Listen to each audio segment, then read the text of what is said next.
Ke mana?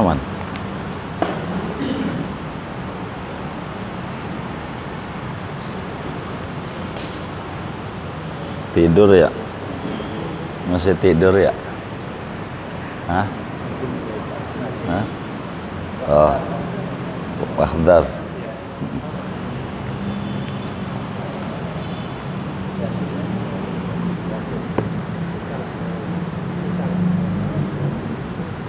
Assalamualaikum warahmatullahi wabarakatuh.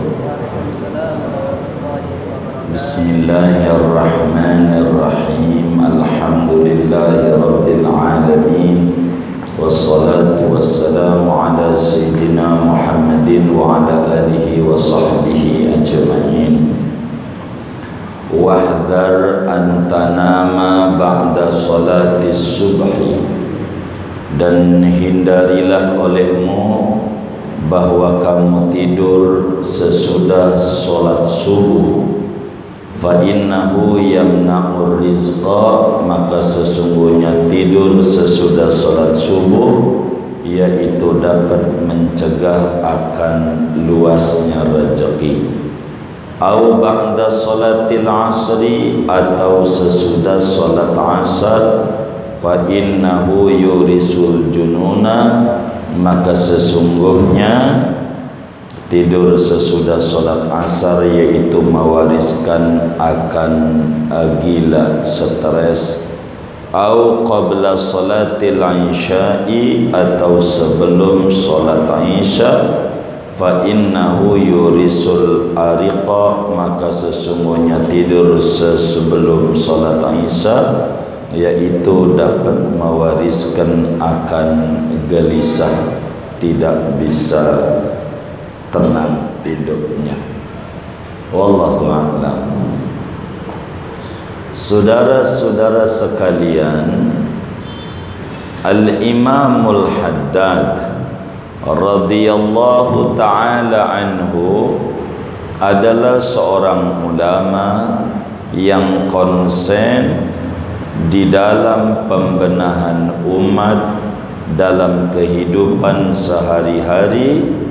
Tidak boleh jauh dari tuntunan dan bimbingan Habibuna Muhammad sallallahu alaihi wa alihi wa sahbihi wasallam, sampai-sampai dalam adab-adab keseharian Imamul Haddad menyampaikan bagaimana seyogianya umatnya Nabi di dalam mengisi hari-harinya, mulai dari melek mata sampai mermata tidur kembali,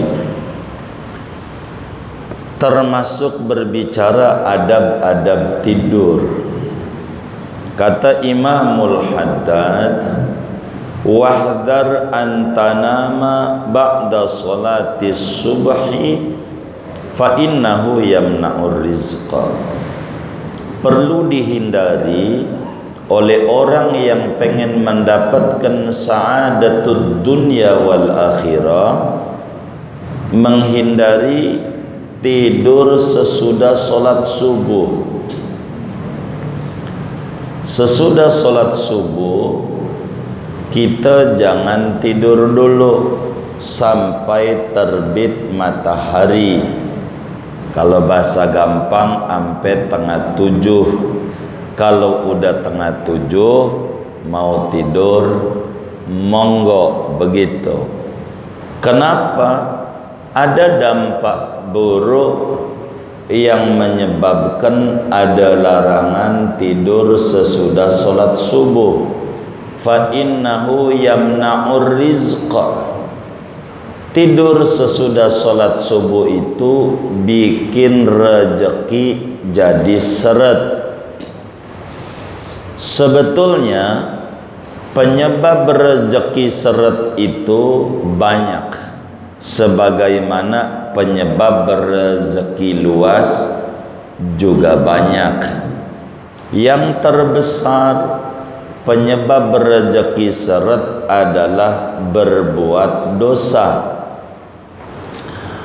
Dalam satu hadis Rasulullah sallallahu alaihi wasallam bersabda, innal abda la yuhramu minar rizqi bidzambil ladzi yusibuh. Sesungguhnya hamba Allah itu dihampakan daripada rezeki lantaran dosa yang ia kerjakan. Dosa ini dosa tertentu maksudnya. Kalaulah kita orang dagang, kita menipu, lalu kemudian dengan menipu orang bercuap-cuap, jangan beli sama dia tukang bohongin. Begitu, akhirnya rezeki kita seret. Itu gara-gara dosa itu. Jadi berbeda-beda daripada dosa tuh. Yang terbesarnya ya fi'lul dzambi, ngerjain maksiat, ngerjain dosa. Ini bikin dosa rezeki kita jadi seret. Di antaranya yang disebutkan oleh Imamul Haddad. Kata Imam Haddad, awas habis sholat subuh jangan tidur. Sebab apa? Waktu untuk kita minta rezeki luas yang paling cepat mustajabnya sesudah sholat subuh. Itu minta apa saja habis sholat subuh tuh, silahkan. Kita lah minta sama Allah. Makanya dalam bahasa Betawi, kalau tidur habis sholat subuh rezekinya dipatok ayam, begitu. Justru ayamnya kita yang ngempanin sebenarnya, begitu. Tapi udah menjadi istilah, rezekinya dipatok ayam. Maknanya karena ini nasihat. Habis sholat subuh tuh ganjaran paling besar adalah zikir. Sampai Nabi bilang, siapa orang sholat subuh lalu duduk sesudah sholat subuh di sejadahnya enggak geser sampai terbit matahari, dia berzikir apa aja yang dia baca, apalah Quran, apalah dia salawat, apalah dia la ilaha illallah, apalah dia wirdul latif, atalah dia rotibul haddad, ataulah dia apa saja, sampai matahari terbit, maka tuh orang dapetin ganjaran haji yang mabrur. Jadi banyak amalan besar yang diberikan oleh agama waktu sesudah sholat subuh sampai terbit matahari seukuran setombak, biar gampang tengah 7 sampai jam 6 seperempatan lah, begitu. Dari mana ini? Ada satu hadis daripada Habibunal Mustafa sallallahu alaihi wa alihi wasallam. Kata Nabi, as-subhatu tamna'ur rizqa.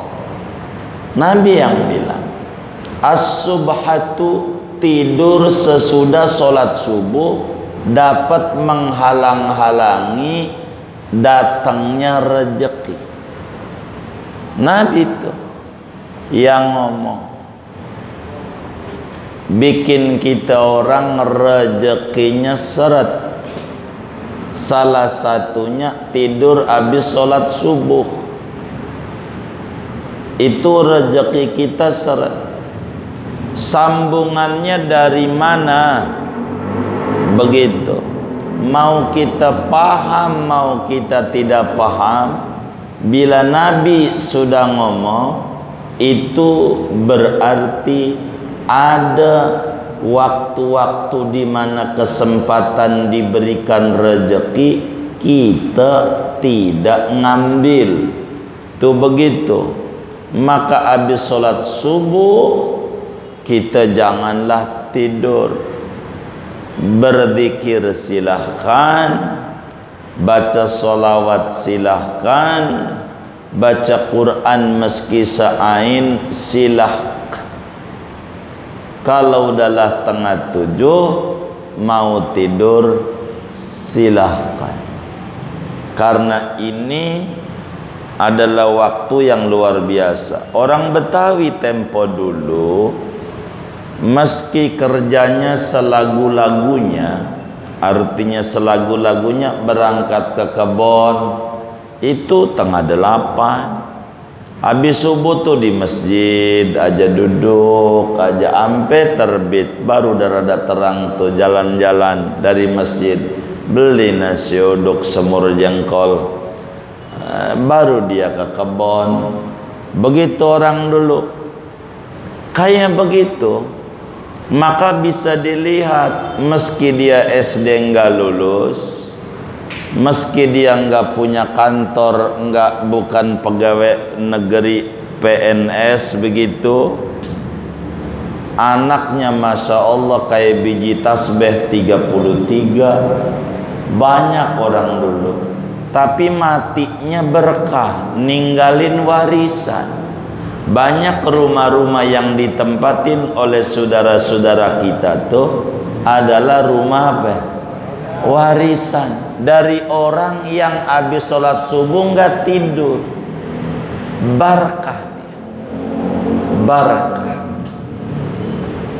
barakah. Begitu. Habis sholat subuh tuh nggak tidur, karena disitulah begitu banyak dicurahkan nikmat-nikmat dari Allah Subhanahu wa ta'ala. Habis subuh begitu, jangan tidur, jangan tidur. Habis subuh rizki luas begitu, diisi lama zikir. Apa yang kita bisa baca tasbih silakan, apa aja. Sebab waktu tidur ini diatur oleh agama, jangan habis sholat subuh tidur, jangan. Tar dulu nunggu terbit. Sebab habis sholat subuh ini waktu pertemuan dua malaikat. Malaikat malam mau nutup catatannya, lagi ngapain si Udin ini? Kalau namanya Udin, dibilang lagi tidur. Malaikat siang mencatat pertamanya, lagi ngapain? Lagi tidur. Maka awalnya tidur, akhirnya tidur mulu, rugi. Habis subuh tuh jangan bikin rezeki syarat, bikin rezeki syarat. Banyak tuh ulama tulis dalam kitab Ta'limul Muta'allim, babu ma yamna'ur rizqa wa ma yajlibuh. Bab ini menerangkan hal-hal yang bikin syarat rezeki dan bikin mendatangkan banyak rezeki. Mana diantaranya tuh yang bikin seret rezeki? Malam nyapu. Orang dulu tuh nggak boleh nyapu malam-malam tuh. Nyapu malam-malam, ntar duit kesapu gak kelihatan. Begitu. Tapi bukan itu, emang begitu. Agama itu cakep mengajarkannya. Begitu, mengajarkannya. Jadi ini dalam bab tidur nih. Bila seorang wali min awliyaillah Imamul Haddad mengatakan demikian, bila kita ada tidur habis subuh rezeki kita seret, jangan heran, salah kita. Begitu. Ada hadis. Yang kedua, jangan tidur sesudah sholat asar. Kalau tidur sesudah sholat asar, bahayanya bisa mendatangkan kegilaan. Jadi membuat kita hidupnya stres. Kalau habis asar tuh tidur. Coba kita ingat-ingat orang tua kita dulu lagi sakit aja tuh, kalau asar menjelang maghrib mau tidur diomelin, jangan tidur dulu, belum maghrib, ntar aja bis maghrib, begitu. Tuh. Itu orang dulu, karena memang ada larangan. Tidur habis asar tuh menyebabkan banyak stres dalam hidup kita.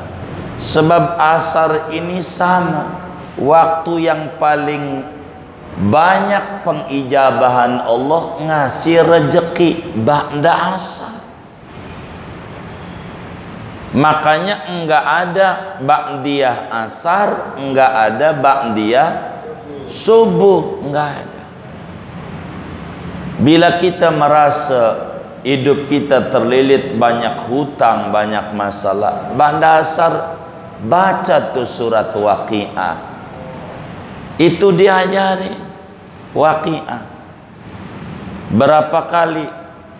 Pertanyaannya, utangnya dikit apa banyak? Itu waduh banyak. Kalau banyak 14 kali. Ba'da asar tuh diulang-ulang. Saya sih nggak begitu banyak, dikit, tapi ini masih 20 tahun cicilan rumah KPR-nya. Wah banyak kalau begitu. Kalau begitu yang banyak 14 kali, paling dikit 4 kali. Itu Waqiah ba'da asar. Islam tuh banyak ya ajaran-ajaran. Ampelah utang, habis tahiyatul, habis adzan pertama Jumat, sebelum adzan kedua baca surat Al-Qadar. Al-Qadar tuh inna anzalnahu fi lailatul qadar. Itu 7 kali sebelum adzan kedua. Siapa yang punya utang biar kata segede gunung, bila habis adzan pertama Jumat dia membaca surat Al-Qadar 7 kali, maka tidaklah lewat dari 7 Jumat Allah kasih solusi terbesar untuk membereskan finansial dia sampai akar-akarnya. Itu cepat itu. Sebab habis kita sholat qobliyah Jumat, itu muadzin udah naik aja, belum kelar udah naik, baru juga inna anzalnahu innal, waduh ini udah muadzan, ente kebut kalau begitu bacanya begitu. Karena 7 kali tuh nggak banyak, 7 bisa banyak, karena antara adzan pertama dan kedua nih itu bisa saja dalam satu waktu di masjid itu cepat adzannya begitu. Apalagi saudara kemudian sholat Jumatnya pada waktu Jumat adzannya sekali, ya udah gagal mau 7 Jumat enggak jadi, ngulang lagi begitu. Wong adzannya sekali, wong ini bacaan habis adzan pertama sebelum Allahu Akbar muncul adzan kedua 7 kali. Itu faedahnya sangat besar saudara, sangat besar. Man kana alaihi dainun mislu ukhudah faqara'a bainal adzanaini fi yaumil jumu'ah faqadahullahu ta'ala bi asra'i waqtin. Siapa orang punya utang banyak lalu kemudian membaca surat Al-Qadar antara 2 adzan Jumat, maka Allah bakalan bereskan itu hutangnya dengan waktu yang sangat cepat. Antara adzan pertama kedua, apa gua sogok aja ya muadzin ini biar jangan buru-buru adzan, biar kelar dulu. Itu mau terserah saudara, terserah gitu. Gua sogok juga ini biar kelar dulu, terserah begitu.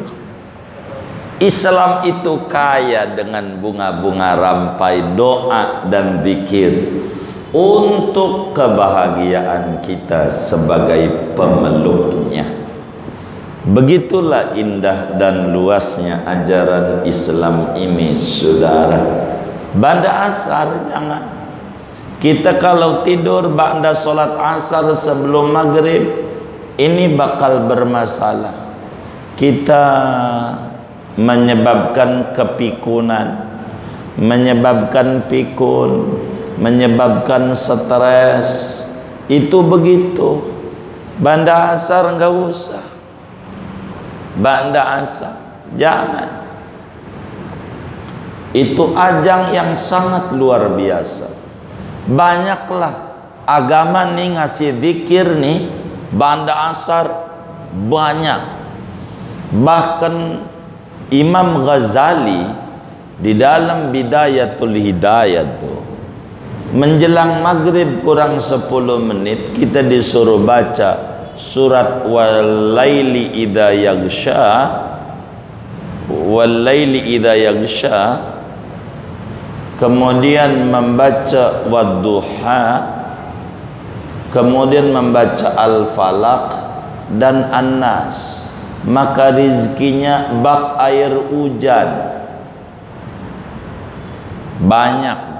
Tapi menjelang maghrib 10 menit itu begitu. Ini diajarkan. Sebetulnya jalan-jalan datangnya rezeki itu agama ngajarin. Cuman kita kurang mau, lebih banyak ngandalin otak dan kemampuan kita, tidak mengandalkan hati yang percaya pada ajaran agama. Kalau orang dulu kayaknya biasa-biasa aja, tapi hidupnya berkah. Kalau ngomongan majuan kita dibanding orang dulu, tapi mikirin bocah sekolah aja puyeng kita. Begitu, puyeng begitu. Mana masuk kagak sekolah, bayaran kudu. Ada nggak begitu tuh? Nggak ada, alhamdulillah. Takut ada doa. Maka ba'da asar, saudara, jangan kita tidur. Jangan tidur. Nggak boleh. Ba'da asar, waktu-waktu yang sangat-sangat luar biasa. Waktu-waktu yang sangat-sangat luar biasa. Diajarkan itu oleh agama. Ba'da asar ini betapa banyak rahmat-rahmat yang dicurahkan oleh Allah. Bahkan Jumat ba'da asar disuruh baca sholawat ummi 80 kali. Allahumma sholli ala Sayyidina Muhammad abdika wa nabiyyika wa rasulikan nabiyil ummi wa ala alihi wasallam. Banyak. Jadi ba'da asar jangan kita gunakan untuk tidur. Lihat orang tua kita dulu, itu tengah 6 udah nongkrong di masjid. Tengah 6 tuh belum adzan. Ngapain? Itu dia tuh ngejar kayak begitu. Jadi berkah mereka punya hidup, karena hidup mengikuti alur dan tuntunan Habibuna Muhammad sallallahu alaihi wa alihi wa sahbihi wasallam. Jangan ba'da asar mewariskan kegilaan. Bisa pikun, bisa stres terus hidupnya kalau ba'da asar kita tidur. Jangan. ba'da asar. Jangan kita tidur. Jadi diatur betul dalam hidup dan kehidupan ini, saudara. Jadi jangan tidur sesudah sholat subuh, pun juga jangan tidur sesudah sholat asar. Begitu juga jangan tidur sebelum sholat isya. Ini sebelum sholat isya, pulang kerja jam 8, maklum macet dari Pulau Gadung ke Cipulir. Jam 8 nyampe rumah, tidur dulu dah, belum sholat isya. Ini bisa jadi menyebabkan kesiangan, akhirnya enggak sholat isya. Tapi ada dampak buruk di luar itu, yaitu mendatangkan kegundahan dalam hati. Matanya merem-melek mikirin yang kagak-kagak. Jadi jangan sebelum sholat isya tidur. Begitu. Sholat isya dulu, baru boleh tidur. Terbit matahari dulu, barulah boleh tiduran. Boleh. Termasuk jangan habis makan malam tidur. Itu enggak bagus buat kesehatan. Saudara mau makan malam 10 kali kek silakan, enggak apa-apa, enggak merusak kesehatan. Yang penting habis makan jangan tidur. Jalan-jalan dulu dah, barang 100 meter mah. Di mana keliling rumah kontrakan, jangan dikata orang gila tawaf Baitullah, bukan.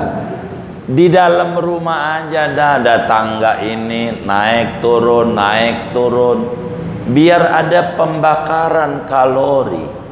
Kalau udah tidur sebelum kita jalan-jalan makan malam, itu menyebabkan perutnya kayak perempuan. Apaan? Buncit. Ya Allah, deket mampang. itu ya Allah, itu kenapa perut kita itu ngelebihi dari ini. Tuh habis makan malam jangan. Sedang habis makan malam tuh enak banget tidur. Makanya sahur pun Habibunal Mustafa sallallahu alaihi wasallam itu menjelang subuh. Menjelang subuh. Jadi habis selesai sahur tuh enggak lama lagi subuh. Jadi dibawa jalan sehat. Karena habis makan malam enggak boleh tidur. Dalam bahasa Arab tuh ta'asya tamasya. Anda makan malam, Anda kudu jalan. Kalau makan malam tuh jalan dulu. Kalau enggak pengen begitu, kayak orang dulu makannya jam 5 sore. Orang tua kita dulu jam 5 sore makan, maka malam enggak ada makan. Begitu. Orang dulu.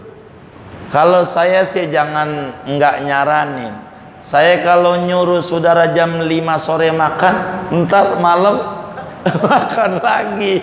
Ini bahaya. Begitu. Pokoknya habis makan jangan tidur kalau malam. Kalau siang monggo.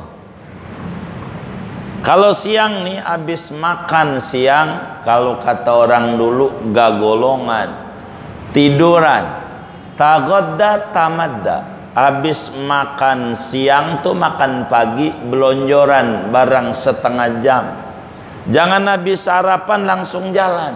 Apalagi sarapannya sambil jalan-jalan. Jangan. itu kesehatannya kurang bagus.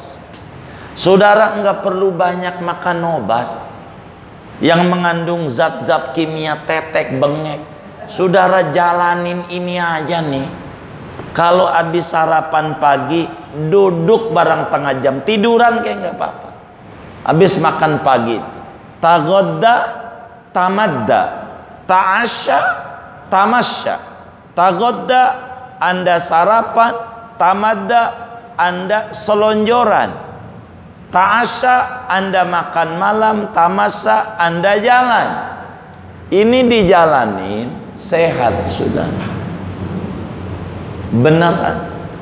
Ini metode kehidupan. Kehidupan.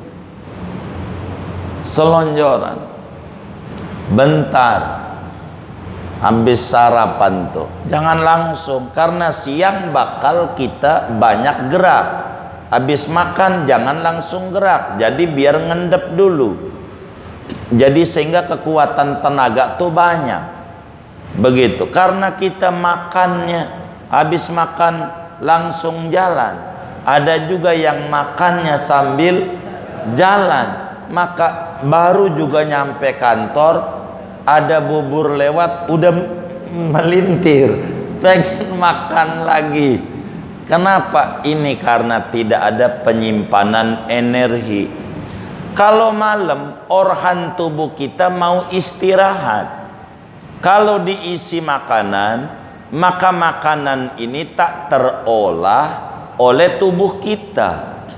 Karena tubuh kita ngaso, istirahat. Maka habis makan malam jalan dulu. Jalan dulu. Sampai ketika ama bocah yang disuruh jalan takut nangis, orang tua dulu disuruh perutnya diusapin air kobokan. Diusapin air kobokan. Ada nggak begitu tuh? Orang dulu berarti. Itu begitu. Kobokan tuh airnya diusapin di perutnya. Itu karena jalan nggak bisa dia. Bocah masalahnya, takut ngambek doang. Tuh begitu. Jadi habis makan malam itu gerak. Jangan nggak gerak. Habis makan malam gerak. Ini menghindari penyakit gula, penyakit stroke, gagal ginjal, flek pada jantung. Sehingga jantungnya nggak perlu kayak tangan, jantung aja dikasih cincin. Ya Allah, mau ngapain? Itu gara-gara kurang pandai mengelola tidur ini. Agama itu cantik ajarannya. Bagaimana kita sebagai umat harus menjalankan tata aturan itu. Bila kelas waliullah Imamul Haddad bilangin begini nih, itu enggak mungkin kalau tidak memiliki sandaran daripada Nabi besar Muhammad sallallahu alaihi wa alihi wasallam. Begitulah agama, saudara. Agama ini ajarannya. Kalau saudara ada khawatir pada makanan-makanan yang ada takut menimbulkan penyakit, mana kita dilarang sama Pak Dokter, ente jangan makan daging, emping jangan, daging jangan, emping jangan, duren juga jangan. Kata dokter, mana main di rumah teman soto Betawi, iya emping juga, apalagi ya, iya daging juga, enggak dimakan, gratis, dimakan, dilarang dokter. Bagaimana biar kita tidak berbahaya makanan apa saja? maka ada 3 aurad. Seorang wali besar dari Cirebon, Al-Habib Tahir bin Muhammad Al-Qaf, baca aja solawat 3 kali, kulhu 3 kali, ayat kursi 3 kali. Dah solawat yang bisa dibaca aja apa kedah. Ya saya mah bisanya solawat tibbil qulub. Tibbil qulub nggak apa-apa, baca dulu begitu. Allahumma salli ala sayyidina Muhammad tibbil qulubi wa dawaiha wa afiyatil abdani wa shifaiha wa nuril absari wa diyaiha wa qutil arwahi wa ghidaiha wa ala alihi wa sahbihi wa sallim. Allahumma salli ala sayyidina Muhammadin tibbil qulubi wa dawaiha wa afiyatil abdani wa shifaiha wa nuril absari wa diyaiha wa qutil arwahi wa ghidaiha wa ala alihi wa sahbihi wasallim. Allahumma salli ala sayyidina Muhammadin tibbil qulubi wa dawaiha wa afiyatil abdani wa shifaiha wa nuril absari wa diyaiha wa qutil arwaqi wa ghidaiha wa ala alihi wa sahbihi wasallim. Bismillahirrahmanirrahim. Qul huwallahu ahad, Allahus samad, lam yalid wa lam yulad wa lam yakul lahu kufuwan ahad. Bismillahirrahmanirrahim. Qul huwallahu ahad, Allahus samad, lam yalid wa lam yulad wa lam yakul lahu kufuwan ahad. Bismillahirrahmanirrahim. Qul huwallahu ahad, Allahus samad, lam yalid wa lam yulad wa lam yakul lahu kufuwan ahad. Bismillahirrahmanirrahim. Allahu la ilaha illa huwal hayyul qayyum, la ta'khudhuhu sinatun wa la nawm, lahu ma fis samawati wa ma fil ard.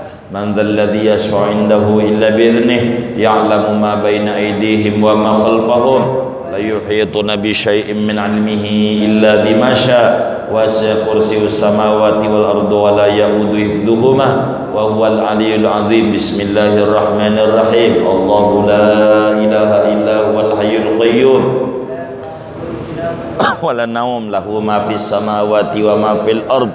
Man dhal ladzi yashfa'u 'indahu illa bi idhnihi, ya'lamu ma baina aydihim wa ma khalfahum wa la yuhituna bi syai'in min 'ilmihi illa bima syaa', wasi'a kursiyyus samawati wal ardi wa la ya'uduhu hifdhuhuma wa huwal 'aliyyul 'azim. Bismillahirrahmanirrahim. Allahu la ilaha illa huwal hayyul qayyum, la ta'khudhuhu sinatun wa la nawm, lahu ma fis samawati wa ma fil ard.